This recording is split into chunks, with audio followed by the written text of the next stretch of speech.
In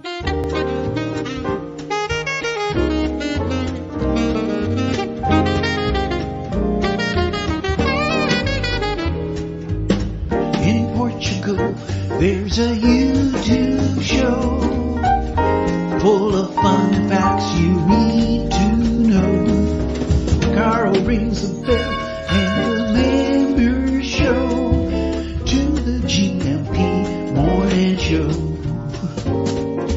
Featured guests will come and they will blow your mind. The audience will do so in kind. The little vanity mixed with some insanity on the morning show with GMP.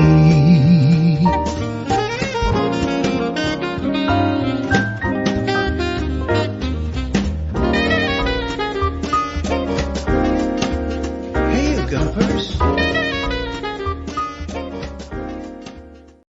Hey, hola, bom dia, Algaria Munson here with the Expats Portugal show. How are you today? Tudo bem? Como estás? Como vai? I'm just listening to the theme tune now. I was reminded that I met a little girl last week who's come with her parents from Australia to be here in Portugal. And guess what? She was a bit cross with me because I changed the theme tune from the whistling theme tune that she loved, that she watched at home with her mum and dad.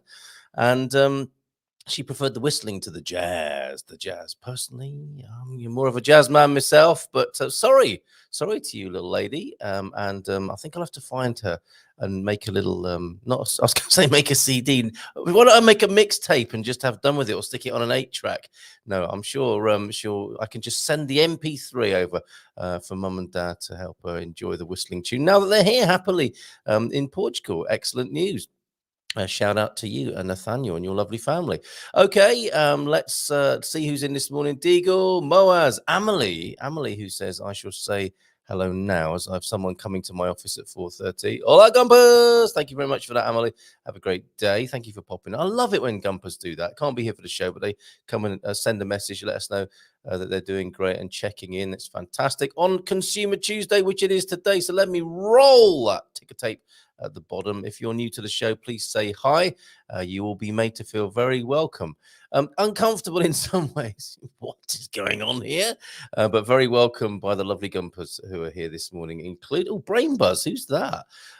Brain Buzz has got a visa, a day late for a visa inquiry. We'll still do our best to help you.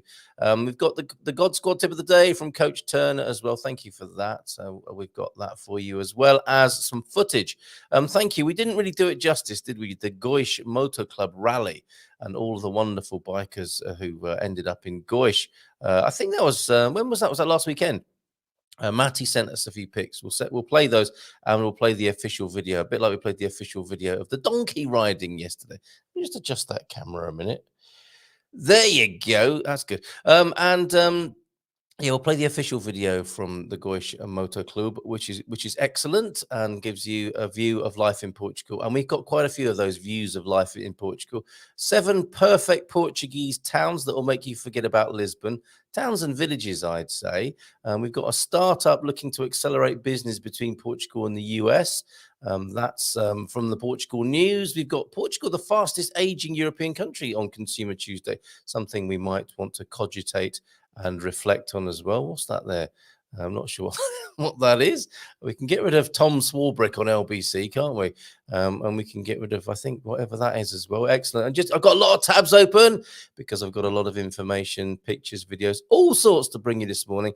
And I'm not sure if Jacqueline will be joining us this morning. Of course, if you need to find out about mortgages, borrowing money here in Portugal to finance your house purchase, then of course you should speak to Jacqueline at Mortgage Direct, and I will give you the link for that. I'm just finding that in our business directory at the moment.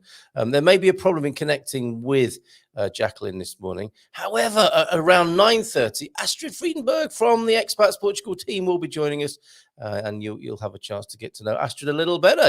Some of you will know her from behind the scenes and on the forum. She's on the show this morning, and you can ask her questions, and she'll be updating us with what's going on behind the scenes and developments for Expats Portugal at around 9:30 this morning. So that link to Jacqueline going into the chat right now, expatsportugal.com, of course, in the business directory, mortgage-direct-SL. If you need a mortgage quote Tell her who sent you. Who else is here this morning? James. Yeah, we were a bit concerned about you. Where were you? We were making up names for you, only good ones.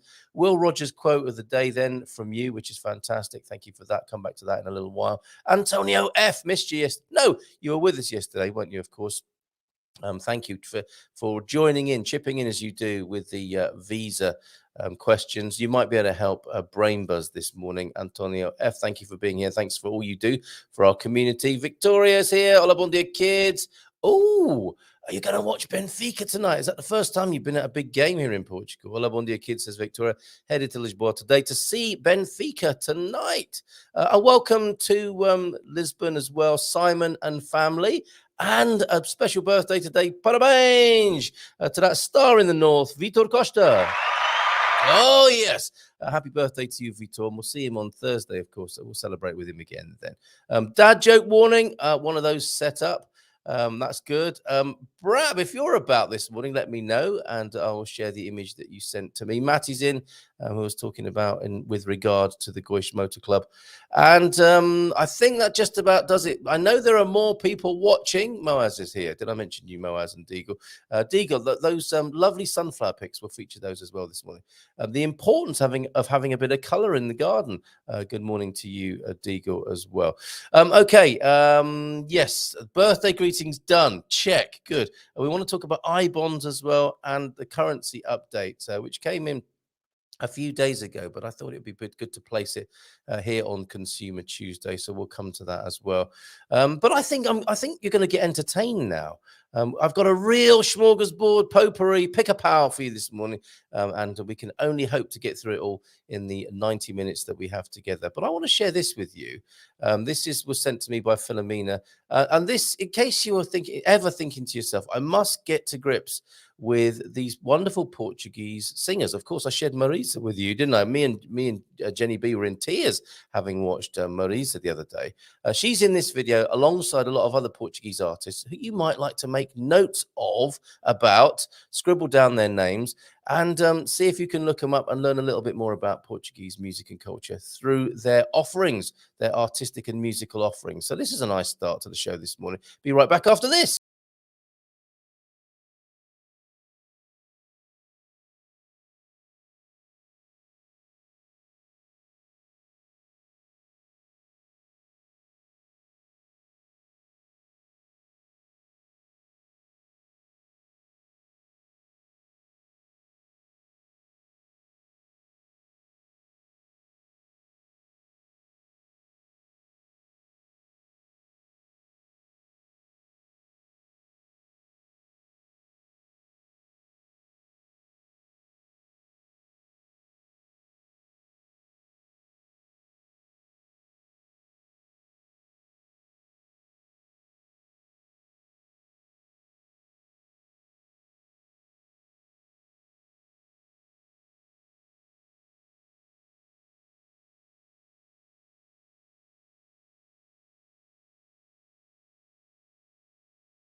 na asa.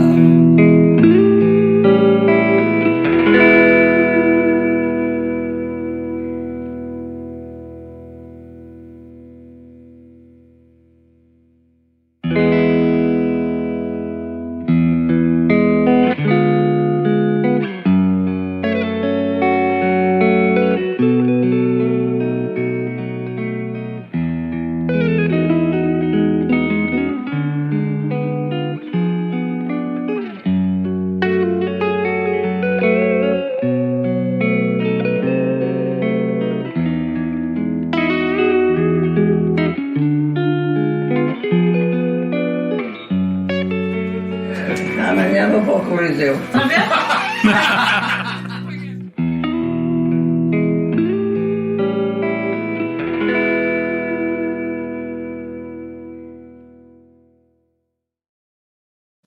Oh, with grateful thanks to Radio Comercial there, and which of course might give me a copyright strike. I didn't play that, I didn't share that to make good on anyone else's work. The whole reason for copyright, of course. I just wanted to share that with you. And I think it's worth the risk. All due credit to the Radio Comercial and all those artists involved there. Wasn't that special? I think my heart expanded 2 or 3 times during that. What did the ladies say at the end there, Antonio? Please let us know. Why were they giggling at what the lovely Donna said at the end there? And those voices, there were some real rich, deep voices in there, weren't there?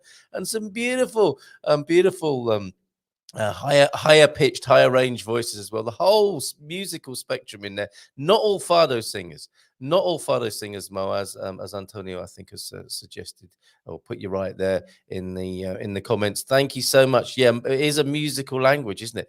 The music and the musical language linguistics there. Lovely music. Oh, that set the mood this morning, isn't it? How fantastic is that? Lovely music. What a mood. Beautiful, says Diego. So well worth the risk of running somebody else's video to share with you this morning. Radio Comercial. Muito obrigado for that. And Jim White says, lovely. Bon dia from Elena. Bon dia, Alegria. And a very good song, says Pedro Carvalho this morning. What that music was originally sung by Rui Velhoso. Okay, so maybe you can give us a little bit more background on that, Antonio, if you would. What a beautiful song. Thank you very much, Radio Comercial. What a fantastic opener to the show. And of course, with the credits, it looked like we were ending the show. We're just beginning. We're just getting in the mood for hanging out together on this Consumer Tuesday on the Expats Portugal show. Bon dia from Pamela Smith as well, with all those lovely pictures and videos that you sent in from the São Bernardo Festival in Alcobaça over the weekend as well. Thanks so much for that, Pam. Really appreciate everything that you send into the show. And everybody else who does the same on 913-590-303. So much to get through today. We'll do it in a nice and easy Gumper style this morning. Let's go through your comments and make some sense. I wasn't prompted to say that looking at your comment, Tico. But when I say make some sense, not necessarily of the comments, but sometimes we do. But just I've got so many plates spinning. I just think if I do the comments now, that's that. Check, done, and we can move on to the currency update, telling you about iBonds, the 7 perfect Portuguese towns and villages that will make you forget all about Lisbon, etc., etc. Lots to bring you, and Astrid will be joining us at 9:30 as well. Bon dia, Carl and Gumpers from a fresh blue sky Belfast, lashed again last night, almost 2.5 inches of rain so far this month, but blue skies looking good at 16 to 18 degrees, and it's shorts weather, and it's dia. Design 34 rapidamente se aproximando do meu what would that be? Segunda milhão, memorize 15 minutos por dia, obter aprendizado. Well done, Diego. Is that the first time you've delivered a full Portuguese sentence upon us there? But going well. And we take our hats off to you with a Filomena muito bem to you, my friend. Fantastic. Earlier on, bon dia, Carl Yatoris. I know you like to get in early. That was 8 o'clock. And look, I'm here before James. Yes. Well done, Boaz.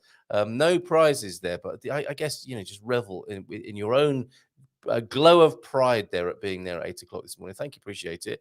Okay, so let's do the God Squad tip of the day. It is helping me to go through these in chronological order.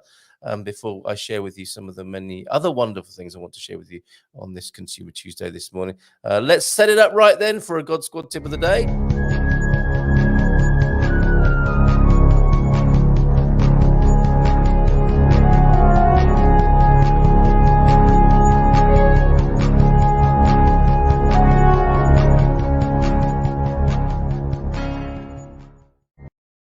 Okay, then. God's score tip of the day. Remember the principles of growing old disgracefully exercise. Now, for someone who's just tuned in, they might be thinking we're in an evangelical Christian station. Remember the principles of God exercise, people. Stamina, speed, and strength. No, it's the growing old disgracefully exercise, stamina, speed, and strength. A little of all three will help keep you healthy, if not healthy and wise. But I think that works in the spiritual world as well, does it not? I mean, truth is like that, and if it's truth somewhere, it's probably truth everywhere. So let's see if that's scalable and transferable to the spiritual life and your spiritual exercise. Yes, you need stamina. Do you need speed? I think slow and steady. I think that's more about pace, isn't it? You know, it's checking your speed rather than going fast. Would you agree, Coach Turner? Building up slowly. And strength, of course, these are transferable, utterly transferable to the spiritual world. Thank you, Reverend Turner, for that this morning. Brain Buzz was in as well at before the show started at 8:23. What if a person with a D7 and an NHR tax benefit gets a mortgage for 20 years? She has a 10-year benefit for capital gains tax. Am I right? And in that case, how is going to be the remaining 10 years? Well, you're back in the normal regime after 10 years, as I understand it, Brain Buzz. But I think you should book an appointment with AFM or somebody similar, one of the wealth managers in our business directory. Go speak to the experts. If I give you my view, I'm certainly no expert in these matters, and it would be wrong for me to do so. And that's why we have the business directory, and that's why we align ourselves with some of the best pros in the business. So I suggest you go over there and do that. And of course, I put the Mortgage Direct link into the chat, which I'll do so again later on in the show. So that's where I suggest you go, Brain Buzz, this morning. Bon dia, Gumpers from the Slug there. How's that? A one-word, one-syllable name. Yeah, very funny. Bon dia, Gumpers. Feliz terça a todos. See you soon, James. Como está? Tudo bem? With a Will Rogers quote of the day for you now. Don't let yesterday use up too much of today. Yeah.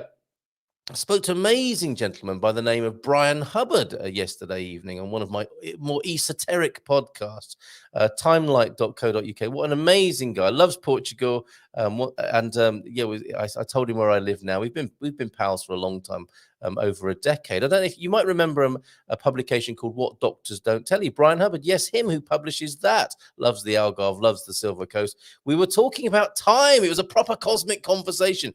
Don't let yesterday use up too much of today. It was exactly that. That there is a spiritual tone in the air, isn't there, this morning? Very good. Thank you for that, Will Rogers, via the Slug this morning. Don't let yesterday use up too much of today. Yes, live in the present, carpe diem, and seize this day. And yeah, be present. The present is a gift. See what I did there? So good to be missed. Haha. Yes, indeed. Did you do it on purpose? Just to see if anyone would miss you. Playing with our emotions, James. Winning a race with the Slug. Well done. Yeah. Carl, I kind of like your name for me, mate. No. That's joke has backfired on me, isn't it? Bon dia todos from Antonio F. Then Antonio, says the Slug. To you. Lots of people happy to see you here this morning, including Moaz and James. Thank you, Antonio. Oh, dad joke warning then. And there's quite a lot of this, I think, this morning, one way or another coming in. So let's go with our first dad joke. Warning.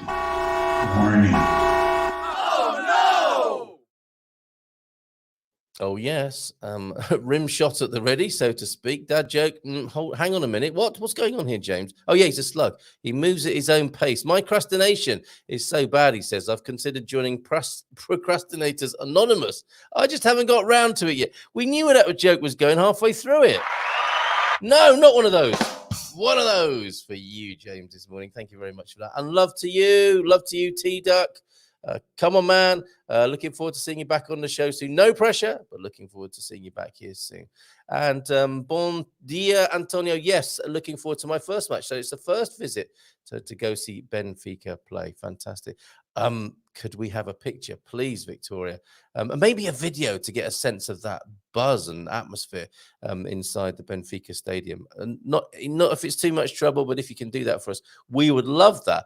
And we will share it tomorrow. So talking of atmosphere, the Goish Motor Club meetup was from the 18th to the 21st, which would have been Friday, Saturday, Sunday, possibly of last week. Let's have a look at a few pickies from that event then that Matty has very kindly sent in. And if you're the sort of person who goes wow, when you see motorbikes, you're going to probably do that now. And we're going into the welcome area. Oh, is it a sort of ticketed thing then? Is a bit of crowd control going on because there's so many people? There's a few bikers right there. One of them's already got his shirt off. And here's some of the hardware. Do we call it hardware? Look at that. Wow. Two-seater. Two-seater, is that a bit of an easy rider, low rider thing going on there? Clearly, I don't know very much about bikes. And look at that one. That's amazing. Great big wheel on the front there. Big wheel at the front, little wheel at the back, I think, hidden underneath all the bodywork there. That's a beauty. That's a Mad Max special there. And I'll show you a video in just a moment. Look at this. Goish then on the EN2 road. Goish, whether you're into bikes or not, Goish is a beautiful place to go to. Fantastic river beach there. Arganil is nearby as well. What a fabulous part of Portugal, central Portugal there. So let's see if we can tee up the video from Goish this morning for you then. And it's not always easy to do this and these, but I will do my best to do it now. Got a lot of tabs open. You know what happens when I got a lot of tabs open? The processing power is pushed to its absolute full and groaning limit. But let's just see what we can do now. I'm gonna run this from a Facebook page because I didn't have time to download it. But here we go. Let's see what we can do now with this. This is it's already running in the background there. So let me just go over to that. Turn on the sound and rewind the video.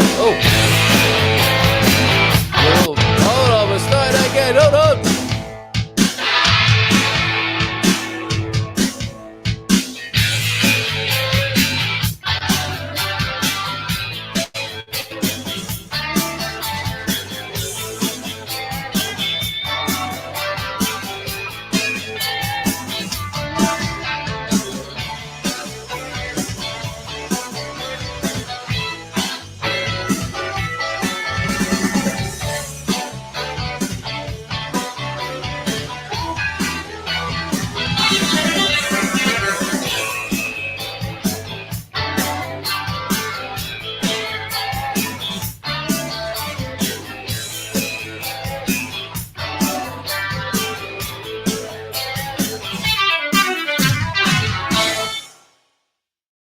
Oh my word, that was good, wasn't it? Thank you very much. 18th to 21st then of this month. Matty, thank you for drawing our attention to that. And you saw the wonderful river beach that I was talking about. Sorry, I'll move myself on the screen a bit. There we go.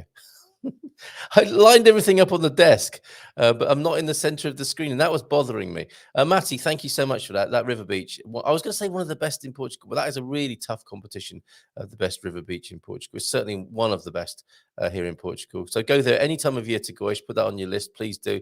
But if you're into bikes, obviously next year's August meetup for the Goiás Motor Club, and obviously they had a 2-year absence from that, didn't they? And everybody glad to be back there. Some old footage, presumably there from back in the pre-pandemic days. Remember them? Thank you very much, Matty, for that. Superb. Oh, while we're in the picture deck, let's have a look at Deagle's sunflowers. Oh, Stephen Wells is in as well. Oh, I just clicked on him, and then Pamela Smith turns up. Okay. Julian Bradley is in as well. And we said hello, didn't we, to you, Elena, and to you, Pedro, this morning. Jim enjoyed the earlier video featuring his beloved Porto there as well. It was a good day all from Julian Bradley. But where was I? I was going to show you. Oh, he's going to show you Deagle's pictures now. Okay, so this is the importance of having a bit of colour in your garden with the flowers. We're in Deagle's bathroom now, and this is his frosted window pane, obviously offering a bit of privacy from anybody who might be looking towards Deagle's bathroom window and just seeing pink shapes rather than anything too focused. I guess that's how it works with a frosted window, isn't it? Or an opaque window. But there in the middle, you can see a little splash of yellow. Open the window, as you sometimes have to do in the bathroom, obviously, for condensation reasons. And you see his sunflower from his bathroom window. And then look, we get the shot in the garden. This is some fantastic growing. Thank you so much, Deagle, for sharing pictures of your garden with us. Look at this. That is when I last saw that, I think you called it a 9-footer. That's even taller than that now, isn't it? We're looking at 10, 11, 12 feet there. Fantastic. It all pays off at the end, doesn't it? Those from the little sunflower seed grows this mighty, enlightening, illuminating, and joy-giving bloom. We've got much kind of a different kind of sound. This is the sunflower I've grown up with in the UK. Over here in Portugal, it's a much sort of bushier head. And who doesn't like a bushier head first thing in the morning? Anyway, I didn't say that just so that I could say that, if you see what I mean. But yes, the bushier-headed sunflower seems to be more the thing here in Portugal. Okay, where did we get to in the chat? Beautiful song, yeah. Bon dia. Oh, there we go. Chris B and Stephen Wells. Bon dia from Stephen Wells. And hey, bon dia from Chris B this morning. That's where we got to with a Faiza de Dia jazz funk track of the day. Minefield. Saw this group live at the Lyceum in this track. I think you've bigged up Eye Level a couple of times in this last month. You must love them. Great group bonus track coming today. Minefield then. Dance together in a minefield. Not a very good idea. Please run a health and safety check before doing something like that. That music then was by Rui Veloso that we played earlier on, in case you weren't able to write that down quickly enough. Rui Veloso, the original, and all those wonderful Portuguese artists coming together to make a medley version of Rui Veloso's song. And maybe we'll find out from Antonio F. what they were singing about and more about those artists. They weren't all fado artists. There were some rappers and pop stars, and there were some fado greats in there as well, of course. Thank you very much, Radio Comercial, one more time for that. Carlos Ribeiro is in Portugal. Lindo, it sure is. Portugal is beautiful. Thank you, Carlos. Hola, bon dia to you. Muito prazer. I think we've spoken before, haven't we? The song is called Porto Sentido, and this special is a commemoration of Rui Veloso's 40 years career. Fantastic. Excellent stuff. Thank you for that, Antonio F. Biggest crowd I've ever seen in Alcobaça it's still going on. It wasn't just a weekend. No, when you put up a tent that size, when you've got an erection that big, you're going to make the good use of it, aren't you? And still, the fun is big. They're enjoying it still in Alcobaça, and the biggest crowd was for Tony Carreira. Was he in our video? I suspect he was. I suspect he was. Carl, you should know by now the comments are never done. Didn't Mark Twain say that? I think that was one of Mark Twain's quotes that we read out. That the comments are never done. Thanks for the tip there, Slug. There. Oh, I nearly read his whole name again. Morning, lads. Nice one. Morning, lad. What about the lasses? Darren Live. Good morning to you. How you doing? And we have a lot of chat going on. You're right, Stephen. The comments are never done. And did I say something about making sense of them? What was I thinking? Grrr, says Matty. My main fuse just popped after that video. Back now. Sorry, was it something to do with the video? Back now. It was the music. It was a bit loud. I'd turn it down a bit, but I have to get into a meeting at 9. Okay, so we're going to lose you in just a minute. There. Let's do on this Consumer Tuesday here on the Expats Portugal show. Let's look at some currency news then. And thank you very much, of course, to Sarah for this at Spartan FX. Oh, I had it all set up. I restarted my computer and I've lost this particular email, but I will find it soon. How's it going for you? Are you keeping an eye on the currency? This is a few days. Where have I gone now?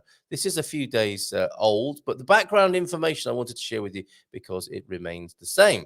The things to be looking out for in terms of how the exchange rates might be affected and might fluctuate. So I'll give you that background.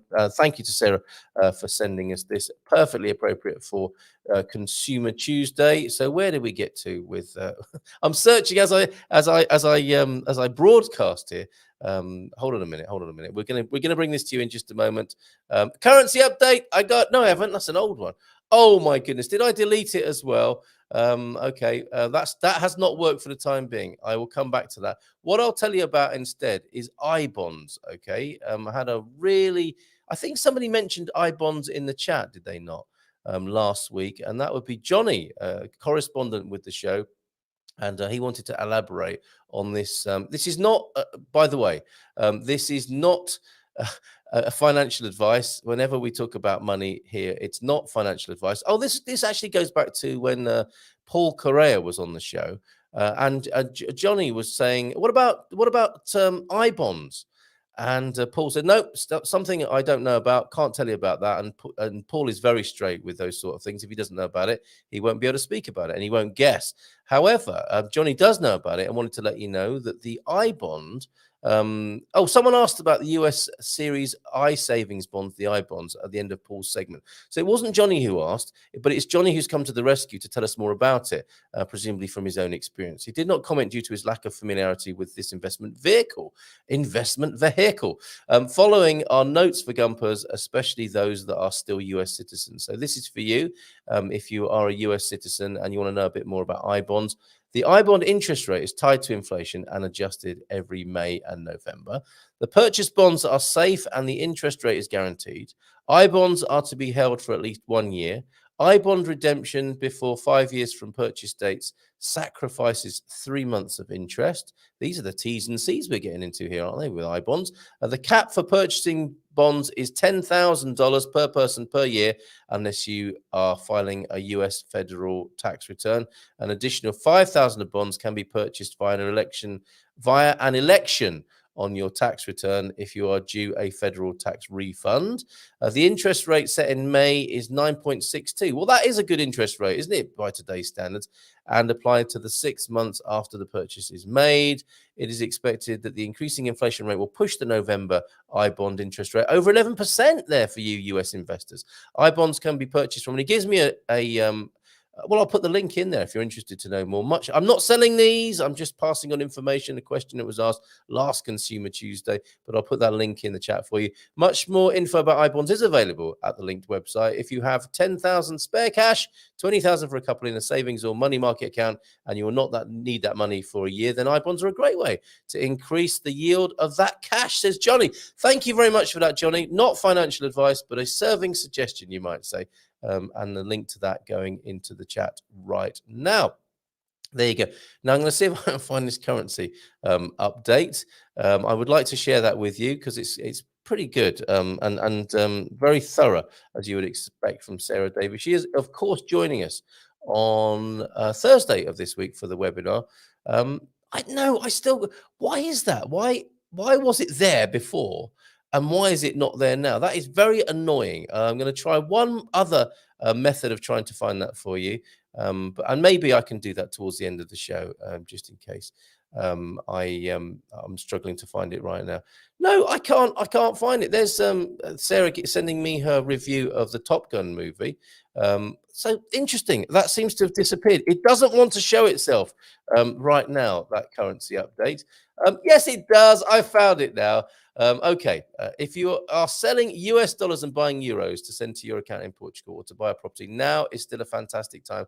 This was 5 days ago. These things do change, so it's worth checking. As of the 18th, it was and probably still is. You're still around that parity level, aren't you, in the US, unless there's been something occurring that I'm unaware of, which I'm sure you'll tell me about in the chat right now as well. But anyway, still a fantastic time. Don't forget, you can still take advantage of the rate even without a Portuguese account, says Sarah, and they can hold your euros on account free of charge. Over the last 3 years, we've experienced many events that are out of our control. And they have drastically affected the exchange rate and the price of euros. Nobody knows what is around the corner. Over the years, we have seen recessions, housing market collapses, Brexit, and more recently COVID, the Ukraine-Russian war, and now the risk of a global recession. She's a right barrel of laughs, isn't she, that Sarah? All it would take is a sudden ceasefire and for Russia to pull out of Ukraine and turn the gas taps back on for the euro to strengthen by 10%, she suspects. Aside from the war, inflation has been a key concern for the Fed. The Fed has been aggressively increasing interest rates by 75 basis points. However, with inflation levels starting to slow naturally, a more conservative 50 basis points increase is now expected. Slowing down the percentage rate increase is better for the US economy, but worse for the US dollar. It stops it from strengthening too much. You have to bear in mind that the Fed doesn't want the US dollar to be too strong to help with US exports. You see, these are the mechanisms that we need to be looking out for whilst we're looking at the currency exchange rates. The US dollar is currently stronger than they would like. So that's an interesting note to end on with the US euro comparison and pairing there. For those of you Canadians who say, what about us? You never talk about the, what is it called? Not the weirdo. What's the loony? That would be strange, wouldn't it, to call your currency the weirdo? Although, who knows? I mean, some people think of Bitcoin as the weirdo, don't they? A slightly similar story for the Canadian dollar, says Sarah. Canada has also been delivering aggressive rate hikes due to price pressures. They are now predicting inflation to slow in the third quarter of 2022. If this happens, it may give the central bank some breathing room and cause them to pause this aggressive hiking cycle. An aggressive hiking cycle, it's almost a pentathlon of finance. Overall, the Canadian economy seems to be more resilient than the US. Interesting. As a result, we're still trading at levels seen in April 2015 for that Canadian and euro pairing there. And finally, for the GBP, the Great British Pound, Her Majesty's Pound, and the euro pairing. We're at levels seen earlier in July, then back in May and before COVID. Going forward, inflationary pressures and the risk of a recession are weighing heavily on the pound. In theory, the pound shouldn't go up any higher. The UK is currently faced with political instability. Really? There is I'm not knocking you, Sarah, but yes, I mean, you can say that again. There is currently no one running the country. Yes, the cost of living crisis and inflationary pressures. What's that like for the rest of the world looking at the UK? I'm from the UK. What do you think when you look at the UK at the moment? Answers in the chat. Okay, so yeah, no one is running the country. The inflation has increased to 10.1%, which is higher than expected. This increase will hinder the UK's economic growth as it will put pressure on the Bank of England to raise interest rates. The UK is close to going into recession, and having said that, so is Europe and the US. And shout out to all the little people, right? I mean, we're talking here, and this is how business news is framed and finance news. The country is going into recession. Love and best wishes and prayers to those who've already gone into recession on a personal level, of course. China announced that more cities were being placed under further COVID lockdown measures. What's that got to do with the UK? These draconian measures are having a negative impact on the country's economy. Investors are concerned about global growth and the potential for global recession. I see the Chinese butterfly flapping its wings. Dominic Bunning, head of European FX foreign exchange research at HSBC, has warned that we may see the pound weaken throughout the remainder of 2022. So that's for you pound holders there, something to be aware of. Thank you very much, Sarah at Spartan FX. Where you can take advantage of the serving suggestion that has been put forward there if you want to exchange your money for a property purchase or other big flow of money here in Portugal. Thank you very much, Sarah, for that. Okay, what's going on in that chat this morning? Loads, I see. I-bonds, currency exchange, anyone running the country in the UK. Where did we get to in that almighty chat this morning? I think, yes, our link with Jacqueline is not going to be made this morning. So let me just give the link. If you're disappointed about that, I do apologize. But of course, you can make contact with the office on the link that I've just put into the chat now. Okay, so make contact with Mortgage Direct on the link that is on the, well, it's not on the screen, it's in the chat. And when I find it, I will put it on the screen. Excellent. Okay, I'm going to find that point that we got to in the chat. Stephen's in. Moaz has been here all morning. And I think, what sort of mood has that music left you in? Moaz, you and everybody else. Wasn't that a lovely start to the day? Should that be our theme tune? I think that could get us into a lot of trouble if I use that as a theme tune every morning. Carpe diem, says Elena. Liking the sound of that and not letting yesterday occupy too much of today. Rui Veloso says Antonio F is known as the father of Portuguese rock, but his songs like that one have a blues influence, don't they? Just the blues and the fado coming together here in Portugal, as you just heard there. Yep, big crowd there. As usual, I heard. Where was that?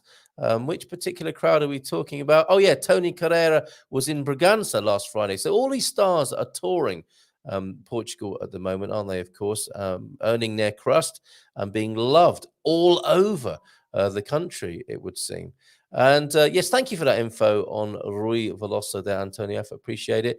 20 minutes to go, and we'll be joined, of course, this morning by Astrid from the team. And she'll be telling us about her favorite Portuguese food, wine, and place. You're very welcome to do the same. Where are the rest of the YMCA at Goish? I can only see the biker, says Pete. Where is the cowboy, policeman, and construction worker? Have you got photos, Matty? Maybe later on in the evening, if you surrounded by a cowboy, a policeman, and a construction worker there. I'll see if I can get some good video at the Benfica match. Should be a bit emotional as the match is with Dynamo Kiev. Okay, excellent. Looking forward to that, Victoria. Thank you very much. Oh, a bonus, Fajr de Dion in jazz funk style.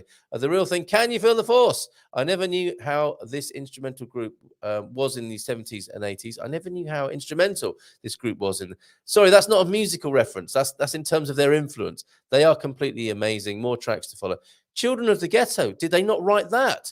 That went on to be covered by other notable artists as well. Your face is not centered. I thought you were being artsy. Well, I do my best. Yes, you need to buy your ticket on entrance. Choices are 4-day all access. Well, that's not bad, is it? €35 or a day pass, but €35 for 4-day access. is very, very reasonable, isn't it? Pink shapes in the bathroom window. Yeah, you see, Victoria's an artist. She'll have liked that. 10 foot 4 inches. Wow! Yes! It's what you do with it that counts. That river beach in the video was very... He's talking about his sunflower, by the way, just in case anyone was wondering. That river beach in the video was very rocky underwater, but very refreshing. Yes, you need some of those little rubber shoes, don't you? Well, or a complete rubber outfit if you want to be really safe. Don't forget the talcum powder. Pack the talcum powder. So I'm told. But yes, very refreshing. Yeah, you do in a river beach, you do get that. You do get the rocks. So you have to be careful where you tread. If you've got sensitive little tootsies and feet, then some of those rubber shoes are indicated and recommended. And who doesn't like their main fuse to pop first thing in the morning? Well, speak for yourself, Slug. I bond with many living things. It's not what we were talking about. Or were you talking about that new Apple glue product? What is Apple glue? Is that something that is coming from the Apple Corporation? Or is it glue made from apples? Because if that is the case, Alcabasa, Masad, Alcabasa, I think will be onto that, won't they? I don't think it can't be glue made from apples, although I suspect it would smell very nice and attract flies. You can find that song, Porto Sentido, translated to English online. Yes, can we have a link to that, please? There is your link to the iBond, if anybody else would like to know about that. And Francis is here. Hey, Francis, how are you? Bon dia, todos this morning from Francis. Fantastic. Great to see you here, Francis. Lurking and working, are we? Joao F is in. Good morning, everyone. Sorry, I did confuse you, Joao and Antonio. I don't think you were with us yesterday, were you, Joao F? Easy mistake to make. That currency update was a bit dodgy. Why was that? Is that a joke of some kind that I don't get? Oh, here we go. Did that dodgy comment merit a dad joke warning? Well, no, because I don't understand it, but I can do a retrospective dad joke warning if it's justified. Let me just see if I can break that down and understand that. That currency update was a bit dodgy. Nope, I don't get it. I found out Australian $50 bill is called a pineapple based on its colouring. Very good. And good for you if you're in possession of a few of those as well. Although, what is that? What is 50 Australian dollars worth these days? Too many lurkers and not enough touchy-feely people. Go on, touch that button. Steady on, Deagle. There. Well, what? See, I'm still reading. James, please, can we just try it next week to see what it's like? Just call yourself James and be done with it. Like the close to the South Africanism of your name. Has it? Yes. See, this is when I was talking earlier on about making sense of these comments. If you're new here, don't be too alarmed. Stick around, and it won't begin to make sense. You just have to get used to the lack of sense, which I've got to say to you, I think is a key life skill in the times we're living in, right? If you can develop as like a superpower of resisting the urge to make sense of things, it's going to bode well. It's going to be a good life skill to have, I think, in the coming months and years. My pounds have increased ever since arriving here. Not that kind of exchange rate, James. What's he saying here? Joao F, to you, Slug. The general idea was to reduce your nickname to 1 or 2 words with no further explanation. Yes, quite. Thank you, Joao F. I think it's beginning to annoy others here now, James, quite frankly. Or is it just me? Compound interest. Okay, thank you for that.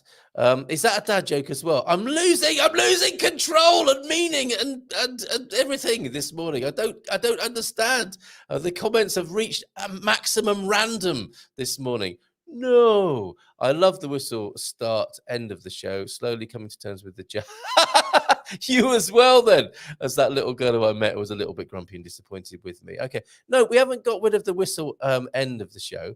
The whistling, I mean, that's why I think it's important. If we've got the jazz intro, but we'll have the whistling outro to send you on your way. Okay, all good in the hood, says Francis. Been work busy, but lekker. What?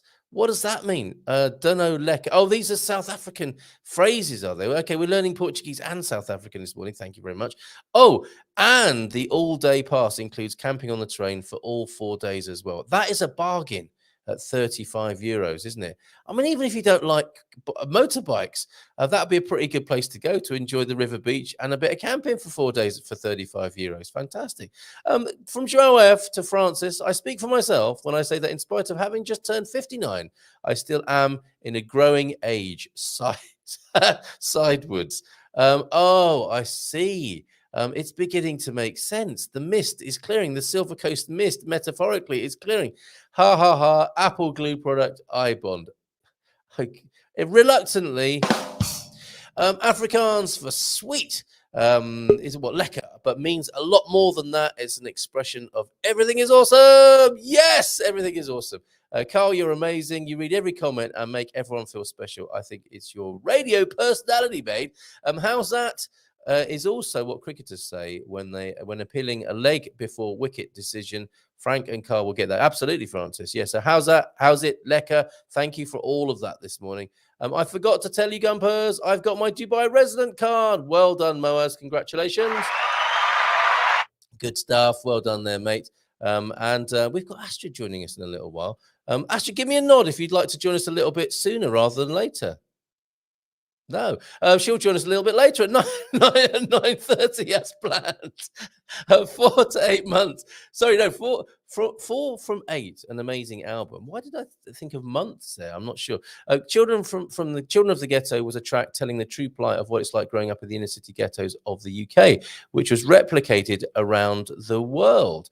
Yes, and that reminds me, late last night, I watched the Mary J. Blige documentary on Netflix. Wow. Have you seen that, Chris? Whether you like R&B, Mary J. Blige or not, it speaks to the human condition. Not only Children of the Ghetto, which, yeah, absolutely did what you say there, Chris, but Mary J. Blige, what a woman. What a legend. What a mentor and guide to people. She has been through, she had the rough end of the stick growing up, and wow, the story she tells and the sense she's made of it, I recommend that. Not on Netflix, Amazon Prime, I believe, is where you'll find the Mary J. Blige My Life documentary. Okay, it will make things, what's this? It'll make things much easier, internet, electricity, etc. Look, come on, you might have to give me a bit of background and context when you just make a random comment like that, but we'll go with it for now. Yes, maybe it will make things easier, internet, electricity. Well, it was very noisy on the terrain with all the motorcycles revving and the engines and driving with too much gas to make more noise. Okay, so maybe if you're not a biker or into bikes, that's not the thing to go to. Go there at a different time of year. Thank you very much for that, Matty. Loved the video, loved the stills. Thank you very much for those. I don't know about anyone else, but I'm having a lot of fun today. Yes, never mind about anyone else. As long as you're having fun with your long names there, Slug. I was surprised that not more motorcycle engines were blown up by too long, too high revving. Oh, so there was a lot of that, was there? Okay, Dubai is a small, tiny village way inside the jungles of Portugal, and no one knows about it. Lol. I think he's winding us up there. We know where Dubai is. I don't think there is a village called Dubai in Portugal. Let's find out, shall we? Because I wanted to share with you on this Consumer Tuesday with Astrid joining us at 9:30. But before then, 7 perfect Portuguese towns and villages that will make you forget all about Lisbon. Well, my first question is, why would you want to forget about Lisbon? It doesn't have to be either or, does it? That's a very human thing to get into that either or thinking. You can have the best of all worlds here, and I'm going to share it with you now. 7 Portuguese towns, and I'm going to add villages because I think some of these are villages. And this is courtesy of, and I can't find out a great deal about them, I've got to say, but it would appear DMCA. Thank you very much for doing this. And this was published only a few days ago, this 7 perfect towns that will make you forget all about Lisbon. And they begin by saying Lisbon has been Europe's travel darling for the last half decade. I'm looking forward to this. I think you'll like this. So for the last half decade, visitors may have been slower to catch on to the Portuguese capital than they were to cities like Paris and Barcelona. But now that secret's out. It's starting to feel like there are no tourists left for the rest of the continent. Lisbon and second city Porto are far from the only places that make Portugal's Europe's it destination. However, make a point to venture out to these. No, I read that wrong, didn't I? Lisbon and second city Porto are far from the only places that make Portugal's Europe's it destination. However, I nearly made sense of that. Make a point to venture to these smaller towns and villages when you visit, and you may find them more attractive than the big cities altogether. Let me know in the chat. Are you a big city? Are you a village person, town person? Or do you like a bit of both? It doesn't, like I said, it doesn't have to be either or. It can be a bit of both, can't it, to suit your mood on any particular day? I mean, given that this first one is probably about an hour from Lisbon, you don't really have to choose. You could do both in a single day. You could enjoy the throbbing capital metropolis and then get to Óbidos, as you see in the picture there. Óbidos trickles down a hilltop high above the Atlantic, bounded by crenellated walls. What is that? That clue travelers into its medieval history. Yes, recent Festa will prove that, of course. They're still recovering, I think, from the Óbidos medieval Festa. King Dinis gifted the town to his wife. I've done that as well to Mrs. M while we've been there. Queen Isabel on their wedding day in late 13th century, and it looks remarkably unchanged today. The prices have barely changed as well. Visitors come for annual events like the International Chocolate Festival and Medieval Market Fair, though the average traveller may not realise that Óbidos is just an hour north of Lisbon, like I said. Those who do find their way are rewarded with the chance to sleep inside a Moorish castle. What you wake up and think, could do with a bit more sleep. It's a bit Moorish, this castle. Now a posada, a chain of luxury historical hotels, and uncover a bookshop on every cobblestone corner not occupied by a church. There's a book swap, actually. It's an English book swap, just, I think, inside the town gates or thereabouts. And an added treat there, it's an ideal setting to sample ginger. I wonder when they were going to get around to this. A sour cherry liqueur that originated in the region. How about that? That is Óbidos to kick us off with the 7 perfect towns. Let's get into the next one then, and that will be Monsanto. And wasn't it Salazar who said the most Portuguese of Portuguese villages? The village of Monsanto. And then it's hard to say it without thinking of the great corporation, isn't it? The agricultural and other things that they do, Monsanto. But it is, of course, a village in Portugal, an endearing oddity in central Portugal near the Spanish border. Look at the size of that boulder. Peaks out from giant boulders. Some rest atop houses like statues of Atlas with the world on his shoulders. Others sandwich front doors overhung with vines like hobbit houses made of granite. There's not much beyond the village walls, which has long been part of Monsanto's appeal. What once served as a strategic mountaintop position to defend against invaders now gives way to a web of walking trails through the surrounding plains. Yes, the only invaders are tourists these days, don't worry. A hike to the disused Templar Castle, perched above town for the best views of both. Those Templars, of course, their influence felt strongly in Tomar. You can also feel it in Monsanto too. Look at that, living under a boulder like that. That's incredible. Monsanto, number 2. Lamego then. Lamego lies in the heart of the Douro Valley. Beautiful picture of it there, where most visitors to Porto run off to for wine tastings. Wine is indeed one of the town's draws, namely its Raposeira sparkling wine. Travelers can work up a thirst for the local bubbly by switchbacking up the staircase. What is this switchbacking thing they speak of? In front of the Igreja de Nossa Senhora de Remedios, a Baroque church and cardinal pilgrimage site, whose azulejo tile artworks encourage guests to keep climbing for a closer look. That's a canny device, isn't it, to get you to the top? The town itself is no less lovely, with plenty more historic holy sites and an art museum housed in an 18th century palace. Beautiful. Lamego there. Costa Nova. I should make you guess some of these, shouldn't I? But unfortunately, the text is already on the screen. But you'll know that, won't you? The picture postcard, lovely little, I shouldn't call them shacks, should I? But the candy-striped abodes, I'll call them abodes, not far from Aveiro, stone's throw from Aveiro, one of Portugal's most romantic waterfront cities. Costa Nova, Barra is just next to it, of course, as well, is just begging to be the setting of a Wes Anderson film. Yes, true, it may not have Aveiro's canals and gondolas, but the old fishing village does have its allure. Notably, a lineup of candy cane striped beach huts in all different colors and a shoreline to match. Wave chasers frequent the area, but even the surf averse will enjoy the beach town feel. And who doesn't know? Complete with a scenic lagoon and some seriously fresh seafood. Ladies and gentlemen, I present to you Costa Nova. Yes, very nice indeed. Monserrat Evora is the city most travelers visit to dip their toes into the Alentejo region. Only some continue to Montserrat, about an hour east. Those who do are met with everything Alentejo's famed cuisine promises. I'm loving this article. Thank you, DMCA. Including wine and oil harvested from the surrounding vineyards and olive groves, packed into a smaller, somehow quainter slice of Portuguese life. Off-whitewashed walls, red-tiled roofs that were presumably once uniform, and crooked cobblestones that you'd never dream of straightening give Montserrat its charm, as do its quiet mornings and slow afternoons. Yes, the birds fly backwards sometimes in the Alentejo. Time passes so slowly. A castle on one end lends the village a modest grandeur. From there, visitors are perfectly positioned to admire the Alqueva Dam in the distance. That is magnificent, isn't it? Montserrat, everybody. Two more then. I've not heard of this one before. Talajnal, which does look like a schist village, does it not? Talajnal is among the finest examples of Portugal's schist villages. The sandy, rusty hues of the village's stonework make it appear as if it's perpetually bathed in sunset lighting, while the surrounding forest all but engulfs the village in the mountain scenery. Nicely written.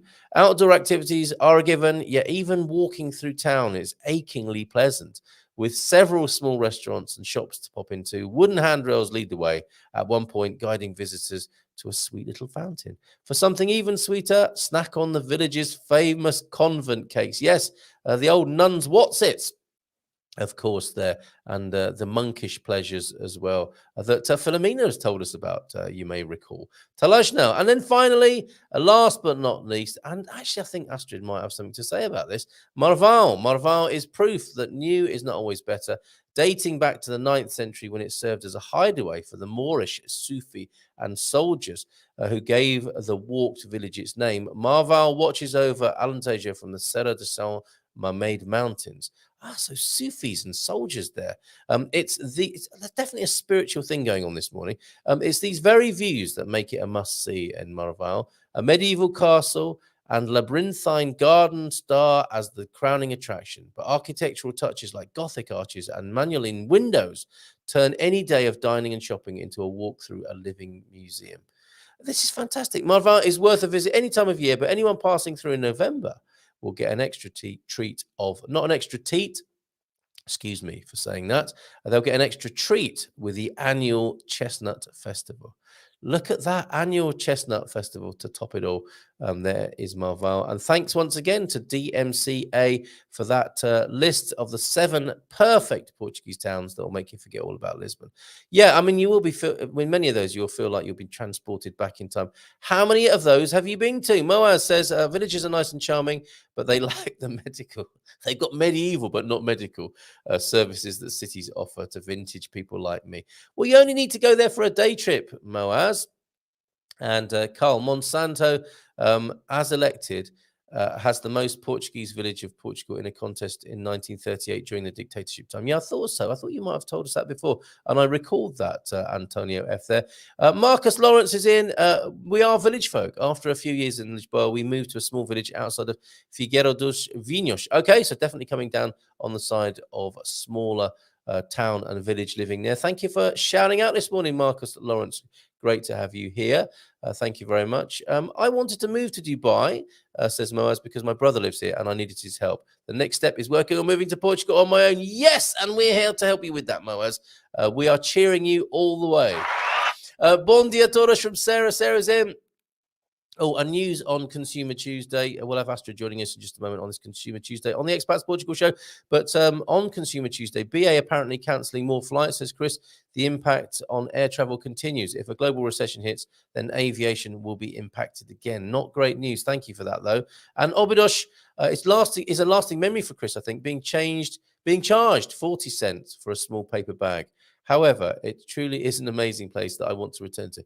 That's really unusual, isn't it, in Portugal, to be charged for a bag, and unless you're in a supermarket, and 40 cents for a small paper bag. I'm sorry that besmirched your memory, otherwise fond of Obidos there. That's no good, is it? So what is switchback, I wonder? Have we got to the bottom of that? Thank you very much, everybody. Thank you again to DMCA for that lovely article there about those lovely Portuguese villages. We now bring onto the screen on Consumer Tuesday. We've got Astrid from the team. Astrid, good morning to you. How are you? I'm well, Carl. How are you? I'm very well, very good. Hanging out with the Gumpers here this morning. Glad you are too. And Yes. well, we're talking about Marval. I think you're not far from there this morning, right? No. So I am in a village called, well, I'm on a farm outside a village called Castello de Vide, which is probably about 15-minute drive to Marval. So they're very much connected in many ways. They both got castles on the top, and during the wartime, they would watch out for each other and protect each other and let them know when any threat was coming through. So they're obviously got a good relationship between the two villages. And we spend quite a bit of time in Marval. We've got friends there, and there's lots of things to do there, and especially the bottom with the lakes and river beaches and stuff like that. So it's a great place to be. Sounds amazing. And what's it like being so close to the Spanish border? How does that affect life? Day-to-day life with the proximity to the border there. It's good for things like you can just go across the border to get cheaper petrol because the tax is VAT is lower there. It's 17% as opposed to 23% here in Portugal. We sometimes go to the nearest village in Spain for a bit of nighttime entertainment. The Spanish like to live late, as you can imagine. So there's often celebrations going on in the streets until 1, 2, 3 o'clock in the morning, whereas our village here kind of winds down at about 10 or 11. They're early to bed. So if you do want to have a bit of nighttime entertainment, then you head across the border for that. And the restaurants are really good if you want to go across and have something a little bit different to Portuguese cuisine, if you want to switch for a bit of Spanish food. But being so close, there are a lot of influences with each other's cuisine. So what you get here could be very similar to what you get there, I guess, traditionally anyway. And considering the closest restaurant in Spain is probably 20 kilometers from here. So it gives you an indication of how close we are to the border. Fantastic. And that's interesting because we do talk a lot here about how late Portuguese people start partying. And as you say, the Spanish take it to a whole new level, don't they? Yes, definitely. Well, that's why they have the siestas in the afternoon. I can definitely understand that because this area here, which is known as the Alto Alentejo, so we're about 200 kilometers east of Lisbon, so very inland. It gets really hot. I think we had the hottest day yesterday since I've been here. I've been here all month because I usually live in Lisbon, so this is our holiday home. We have a little farm here. So yes, there was the hottest day and it got over 39 degrees in the shade. So it can be pretty stifling. So the afternoons you hide inside because it's just too hot to be outside. And then as soon as that sun goes down, it just becomes that magical time of day where it's just so pleasant to be outside. And, a lot of al fresco dining, you eat outside because you've been cooped up inside most of the day. So the Spanish make the most of that with their siestas in the afternoon, and then they're wide awake and they're out. And it's always amazing how many kids are out at 1 o'clock in the morning. It's yes, they're all running around having a good time because that's when they can play. You can't play during the day, I'm assuming, because it's just too hot. So you let them outside and they let their hair down. And the whole family's out as well, right? Grandma and granddad as well. It's a whole family episode, isn't it? Like definitely. And they're all the Spanish are just they love to dress well. Like you see them all their crisp shirts and they're all looking bit of a promenade going on as well. They're just really smart dresses. They present their children really well in little shorts and nice iron shirts and things and. You can definitely tell the Spanish from the Portuguese, that's for sure. Oh, interesting. Okay. And I think I might have started a little bit of controversy this morning, talking about whether somewhere is a village or a town. I think Antonio, Louise and Antonio F this morning, Castelo de Vide of villas is the actual Portuguese classification. But it's interesting, isn't it, in Portugal? Because a city to me is often in my mind seems a lot bigger than what people call a city. So it's all relative. And do let us know what you think about that and whether that's confused you in the chat this morning. I've got a few questions for you, Astrid, as I like to ask people to come on to the show. the holy trinity, if you like, of favorite food, favorite drink, and favorite place in Portugal. The drink, by the way, because I asked Luis this from GIR last Thursday, and he doesn't drink alcohol, so it doesn't have to be booze. It can be, but it doesn't have to be. So, can we start with the food? What's your favorite Portuguese food? Carl, I hate to admit, and I'll probably get hate mail for this or something or other, but Oh my God, what are you about to say? Portuguese is not one of my favorite cuisines. But I do like a lot of their, I guess, little tascas that you can get. I guess it's equivalent to a tapas that you would get in Spain, but it's more of a Portuguese style. So, there's a really nice octopus salad that you get during the summertime, which is cold octopus with, diced up tomato and capsicum and onion. There's another really nice sort of tasca, which is a combination of chickpeas and codfish, which is done beautifully with olive oil and vinegar. I really enjoy the freshness of the fish. You can't really get it here in Alentejo or where I am. You need to be closer to the sea, but they don't do a lot with their fish when they're cooking it. It's just simple grilled with a drizzle of olive oil and salt, and that's it. So it's the quality of the produce that they can get over what they do with it. And for me, sometimes the Portuguese cuisine can be a little bit overcooked. It's there's a lot of stews and really heavy food, and I'm much more into the lighter flavors and the more I don't know, a bit more of a vegetarian twist, I guess, than being too meat heavy. But it's unfortunately not there amongst my favorites. But the quality and what they do with in a simple manner is very, very good. Okay, and on that controversial note, a silent supporter. You've drawn out. Good. Okay. In the same way there. Interesting. However, not alone. When it comes to eating the Portuguese food, presumably you do like the wine here. And is that am I taking you down a road you don't want to go down? But what's your favorite Portuguese booze or drink? Would it be the wine here, and which particular one? I do enjoy the wine here. I particularly like the green wine that you can get, which is made from the very young green grape, as you probably know or spoken about in your wine club before. And usually I always go for a varietal called the Alvarinho, which is usually a good choice. You can, because there's such an abundance or so many wines to choose from when you're in the supermarkets, that I tend to go for that. I'm not a big red wine drinker because I have a reaction to it. So I drink a lot of the white wine here. And I usually sort of go for Douro white wines. I'm usually quite safe with that, but I definitely love a green wine on a hot day if you're eating something fresh like like the salad I mentioned before, or fish, or it's a great combination. But at Alvarinho, you can't go too wrong with that. Alvarinho, great call, love that. Look. I can see the Gumpers throwing stones at Astrid, but I kind of agree with her. Look, this is interesting. You've come out, haven't you? Basically, as saying you're not the biggest fan of Portuguese food, and it looks like other people have been wanting to say the same. Shock horror this morning. So it looks like maybe you, James, and Moaz might be heading across the Spanish border from time to time to get a bit of grub over there. So then, places in Portugal. Obviously, you live in the capital or near the capital. Holiday home on the Spanish border there, and Castelo de Vida is so fantastic. I loved it when Jerry and I came to see you there. Absolutely love that town. It's absolutely beautiful. Any other favorite places in Portugal for you?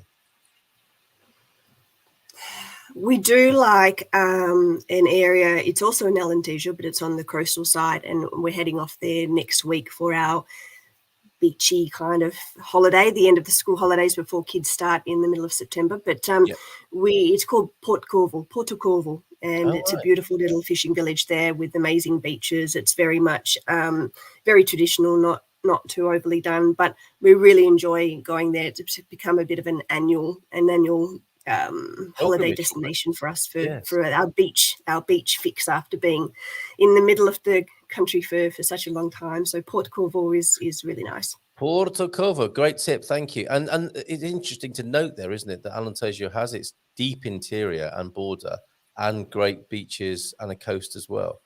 Yes, it's Yeah, huge. it is. It It's is huge, huge. Alentejo. Yeah, we mentioned it earlier on this morning. Yeah, and peaceful and quiet as well.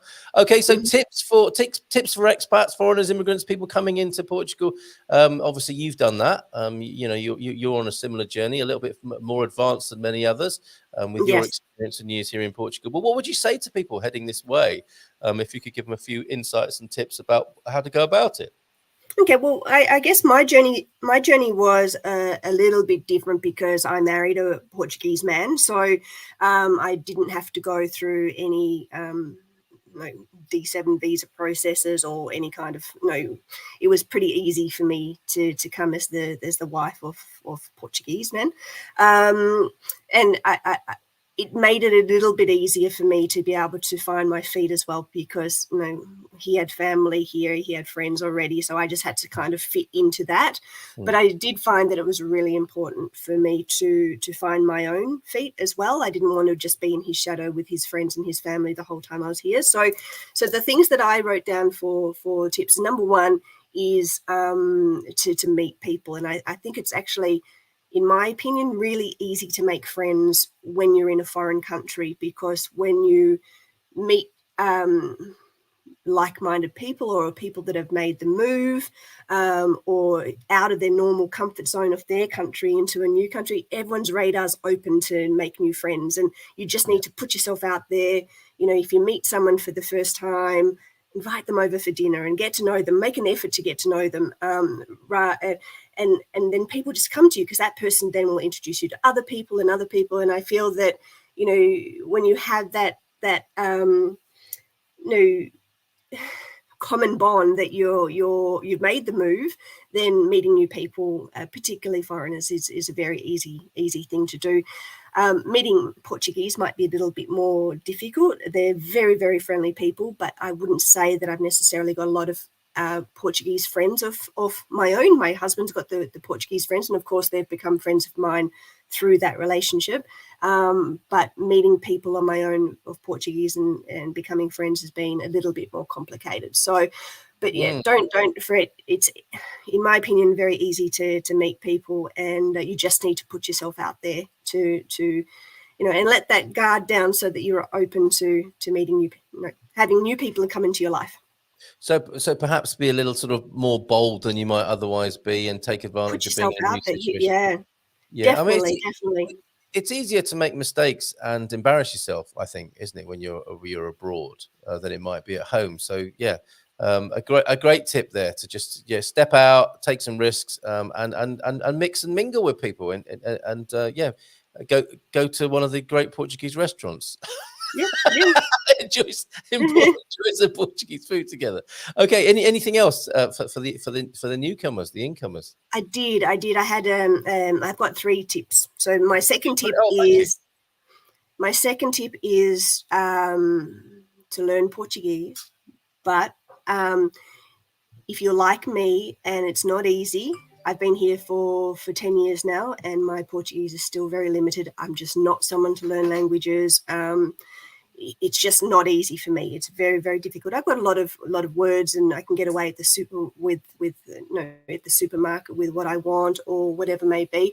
But to sit down and have a conversation in Portuguese with someone, I'm just lost. So don't put too much stress on yourself if you're like me and you're not good at learning languages, because the Portuguese people love to speak English with you anyway. So the amount of times I put myself in the mindset to go somewhere and speak Portuguese, and they'll answer me in English, and it's like, oh, okay, even though I'd prepared in my head all the things that I was going to say, that they'll turn around and answer in English. So yes, definitely make an effort. And if language learning comes easily to you, amazing. But if you're like me and it's difficult and complicated, then don't stress about it, because you can get away and get along very, very well without it.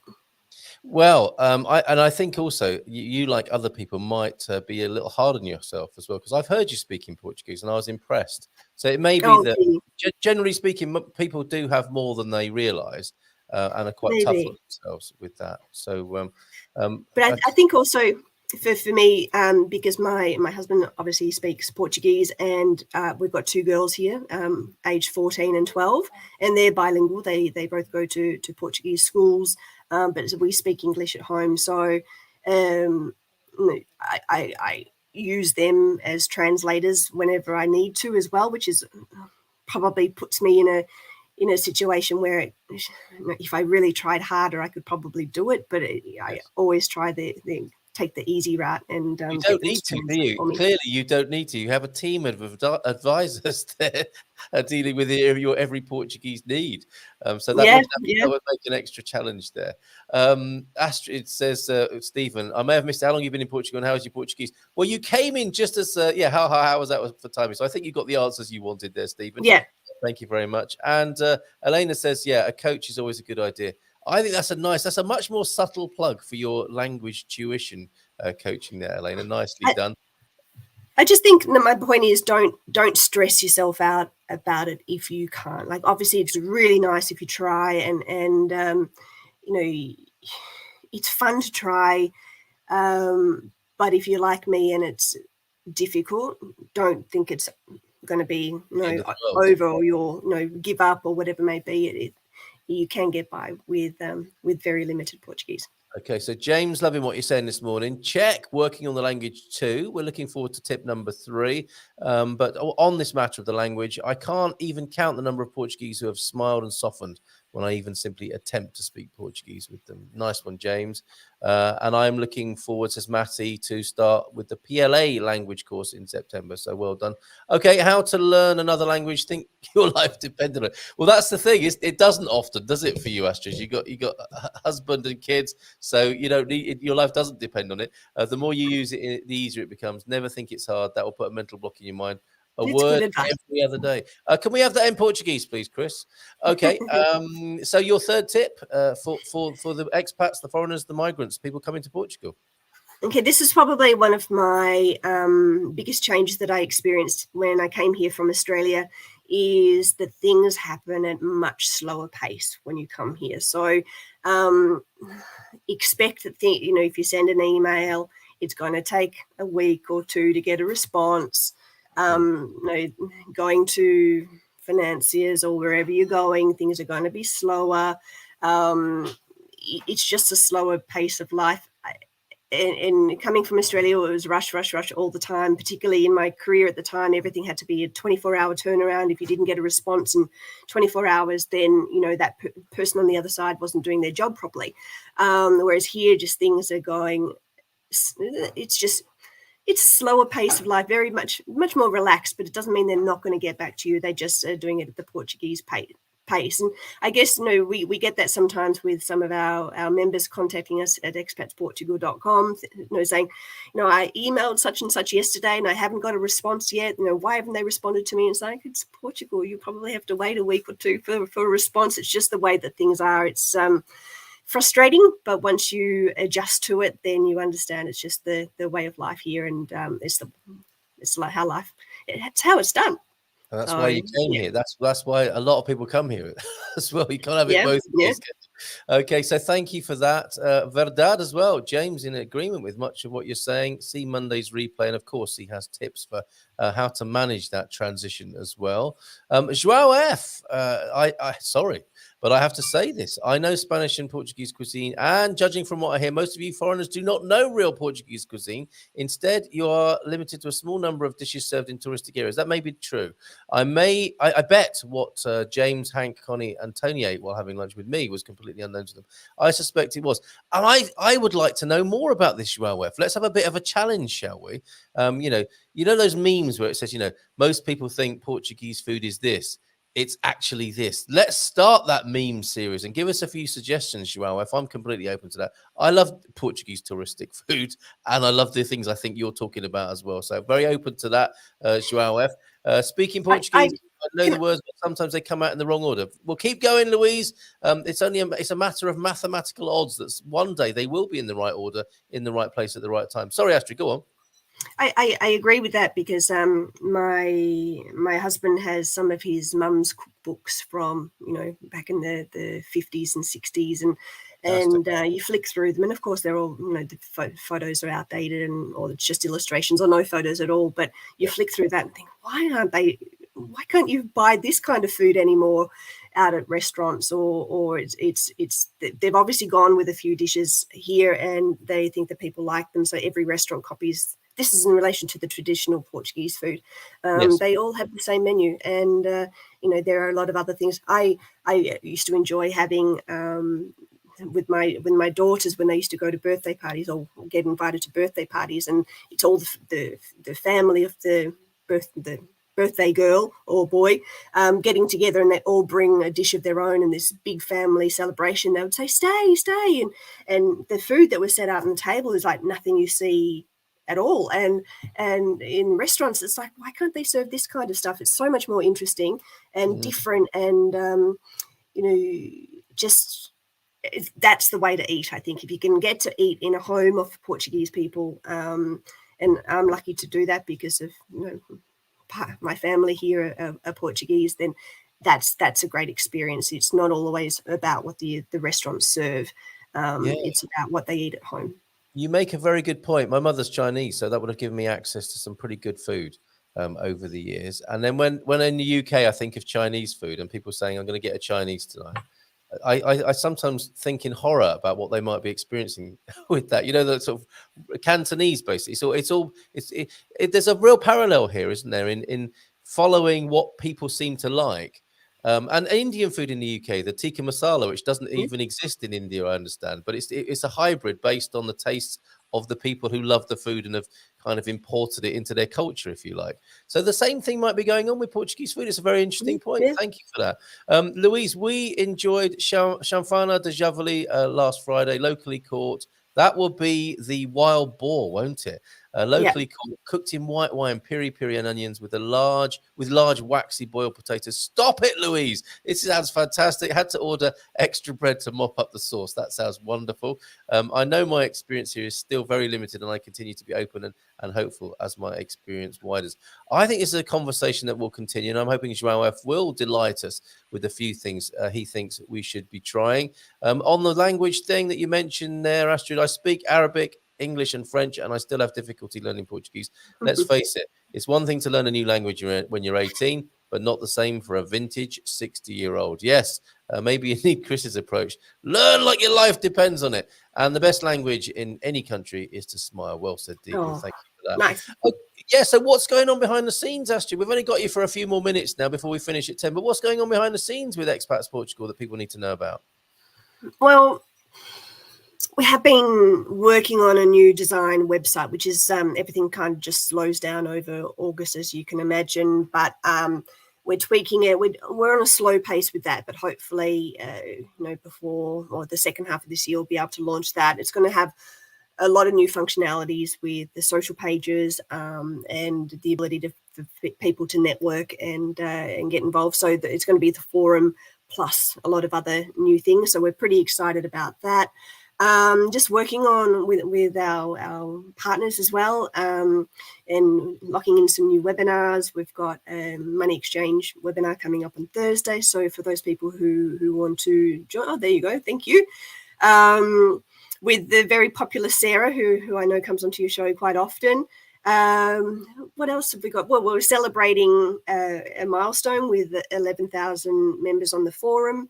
YouTube's doing very well, Carl. Oh, yes, just ticked over 12,000 on the YouTube. Yeah, so very excited about that. And and the team's growing. We've Jerry and Sally and myself and you, and we've got Trevor and Shannon coming on board and helping us with all of our SEO and our social media management. So the team's getting bigger and bigger as we grow. So it's great.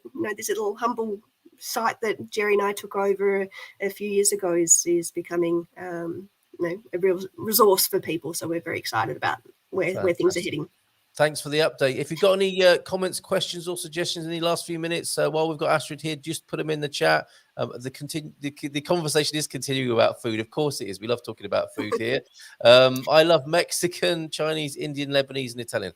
And I suspect all of those cuisines, as they get exported, imported around the world, do have little local twists. And yes, they will be sort of commoditized as well in the way that we've discovered this morning. Request that for you, João F., please share with the Riot some great restaurants and types of dishes. I try and do that with whoever comes. Going back to Luis, who was on last Thursday from GIR, he recommended a trucker's restaurant to us for the rice dish, whose name I forget now, but the rabbit rice dish with the blood in it as well. So we always like those recommendations. João F., please lead the way. And yes, I am certain we would welcome those. We really would. James, if you would, thank you for suggesting that. And João, if you could supply, that would be fantastic. I was talking about cuisines. My God, I type so fast, I forget things. No worries, Moaz. We knew what you were talking about. Antonio F. has a suggestion. The tubaros de porco. Tubes. What is that? Would that be the intestines of the pig, I wonder? Bacalhau con natas. Do you like the bacalhau, Astrid? I do, but not all the ways it's done. Like I really like the one, the one with the potatoes and olives, and I can't even remember what it's called right now. But it seems to be Portuguese are very good at cooking potatoes. No matter how they've cooked potatoes, they're always really, really tasty and excellent. Yeah. So anything with potatoes is usually a winner. But I do like bacalhau. I don't cook it at home myself, but I definitely eat it. Sometimes in restaurants I order it as well. But I don't mind it. It's good. Okay, when we go to Portugal, says Diga, we eat in dusty glass restaurants. I suppose that's what you would call a greasy spoon back home. One that non-tourist food made to order, maybe a 30-minute wait, but it's fresh and not thrown at you. Deagle, come on, you can't say that and not give us names. I think we need a little bit of a thread in the forum, don't we, Astrid? With these sort of. I think we do have one already.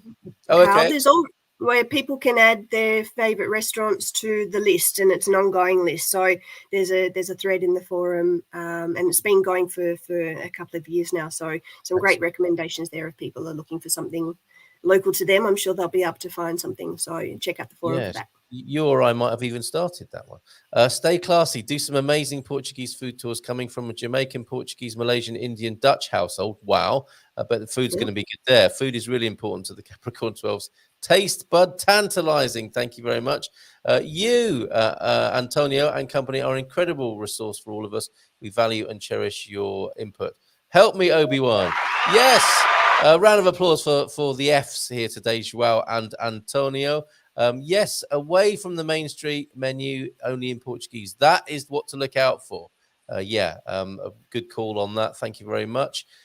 Kate is here. João F., I've been looking for a Portuguese restaurant that serves great food in our area, but so far no success. Here in the Caldas area, the restaurants serve mostly over salty grilled meat. Another critic of Portuguese cuisine here, I think, Kate, this morning.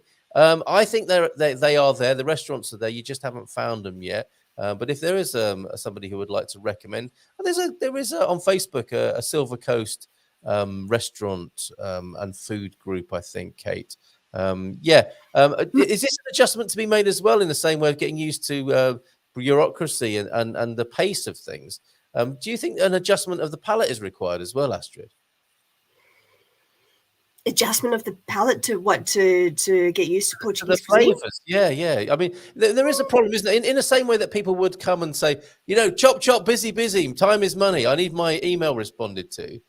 Maybe there's a taste bud adjustment as well, to embrace rather than say, I'm used to a nouvelle cuisine mousse emulsion. And this salty meaty thing is just not cutting it for me. You've got a meat in the middle, haven't you? I'm a bit of a food snob, Carl, but yes, you and Kate. For me, the experience of going out to a restaurant to be cooked for and pay for a good meal, the food either needs to be better than I can cook at home or something I haven't experienced before. So if I get served a meal that is like, a grilled meat with some rice and chips or whatever it may be, for me, that's not a restaurant experience because I can do better than that at home. And I guess it also depends on what your attitude is. Is it just a feed me attitude? So you're going out for a big meal that's cheap, and you leave full, regardless of what it is that you've eaten, or are you going out to have a meal to appreciate something that's really different and and for the enjoyment of going out to a restaurant? So I think for me, it's about the enjoyment of going to a restaurant, not necessarily the feed me attitude. So maybe that's why I'm a bit of a food snob, but no, there are restaurants that I do enjoy in Portugal, but they're not all necessarily Portuguese cuisine. It's been fun having you here. We're gonna conclude. I've got a couple of memes to share, but just a couple more comments. I guess Astrid opened a real can of no worms have been consumed, as far as I'm aware, as a Portuguese recipe. However, the chubaros de porco are pork testicles. Some people will not eat it after reading this, and that's why you want the Portuguese menu, really, and not the translation, isn't it? So you can enjoy it before you know what you're eating. Oh, on this best of both worlds things, I like this Portuguese saying. For anyone who is wanting the best of both worlds and unable to compromise, you can't have sun over the crops and rain over the cabbages at once. Love an old Portuguese saying. Fantastic. Cindy B's in. Good gumpers. Remember to fondle that like button. Tenham bon dia. Thank you very much for that. And news just in from Alcobaça. The São Bernardo Feira Festa finally came to an end at 4 o'clock this morning. Wow. So some serious partying has gone on over there in Alcobaça. Thank you very much for your coverage, Pam, and thank you, Astrid, for being here. You'll join us again, I think, in this new residency, and we'll see you again next month. Great. Okay. Awesome. Right, thank you. Have a lovely day. Have a lovely day over there near the Spanish border in Castelo de Vigo. Ciao, ciao. Bye for now. Bye. Bye. There she goes. And Matty, with a quick comment before we finish today. 2 weeks ago, I had something that translated into muscle stomach. Yeah, don't use Google Translate in restaurants. It'll ruin your fun there in the restaurant. And a couple of memes then before we finish. This one in. Brab, are you listening this morning? Are you tuned in? You sent this in to us. I saw a snake that was 3.14 meters long. I think it was a python. Yes, thank you very much for that, Brab, and thanks for joining us this morning. I hope you did. And a final one from James in. This hot off the press and came in this morning. Hi, I'm Colby. I think this perhaps is an American cheese based meme, and all due credit to the creator Scott. What's he called? Scott Hilburn. Thank you very much for this. Hi, I'm Colby. I think I'm kind of fondue you. So cheesy. Yeah, I'm Jack, and you and I would look Gouda together. You see, I call it Gouda, which ruins the joke. And that, of course, is at the Craft Singles Bar. You've been brilliant this morning. Thank you very much to Astrid for joining us. And we'll see you tomorrow with the doc on Ask Anything About Portugal Wednesday, when we will try and make sense of these excess death figures. We've got the doc in to do that tomorrow. So we shall see you then. You wanted whistling? You get whistling. Até amanhã.